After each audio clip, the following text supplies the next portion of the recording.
السلام علیکم ورحمۃ اللہ وبرکاتہ. میں ہوں محمد عظیم اور آپ دیکھ رہے ہیں میرا یوٹیوب چینل مدینہ ولاگ آفیشیل.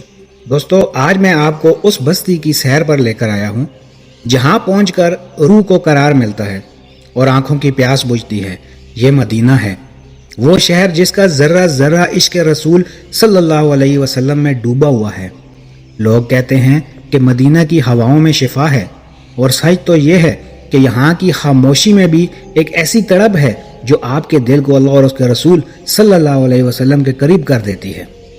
آج سے 1400 سال پہلے جب میرے آقا سرور کائنات حضرت محمد مصطفیٰ صلی اللہ علیہ وسلم مکہ سے ہجرت کر کے اس سرزمین پر تشریف لائے تو مدینہ، جس کا پرانا نام یثرب تھا، اس کی تقدیر بدل گئی.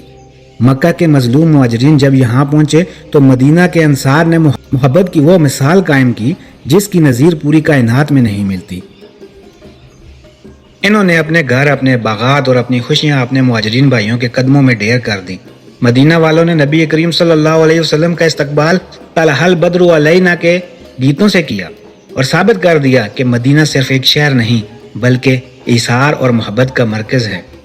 اب ذرا اپنی نگاہیں ادب سے جھکا لیں، کیونکہ ہم اس مقام پر ہیں جہاں کائنات کے سب سے عظیم ہستی آرام فرما رہے ہیں.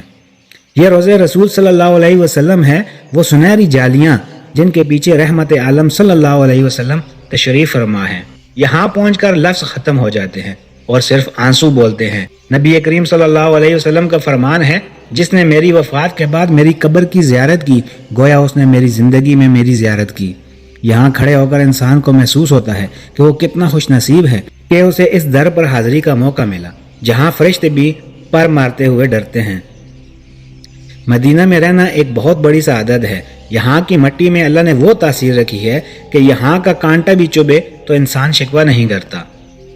حدیث مبارکہ میں آتا ہے کہ مدینہ کی تکلیفوں پر صبر کرنے والوں کی قیامت کے دن میرے آقا حضرت محمد صلی اللہ علیہ وسلم خود شفاعت فرمائیں گے. آپ صلی اللہ علیہ وسلم نے فرمایا، مدینہ بہتر ہے ان لوگوں کے لیے اگر وہ اس کی حقیقت کو جانتے ہوں. یہی وجہ ہے کہ ہر عاشق رسول کی یہ دعا ہوتی ہے کہ جینا مدینے میں ہو اور موت بھی مدینہ کی آغوش جنت البقیع میں نصیب ہو.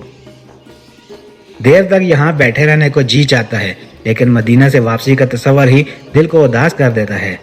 مدینہ ولاگ آفیشیل کے ذریعے میری یہ ایک چھوٹی سی کوشش تھی کہ آپ کو ان مقدس مقامات کی زیارت کروں.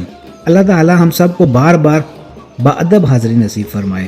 اگر آپ کو یہ ویڈیو پسند آئی ہو تو اسے صدقہ جاریہ سمجھ کر شیئر ضرور کریں اور کمنٹس میں صلی اللہ علیہ وسلم ضرور لکھیں.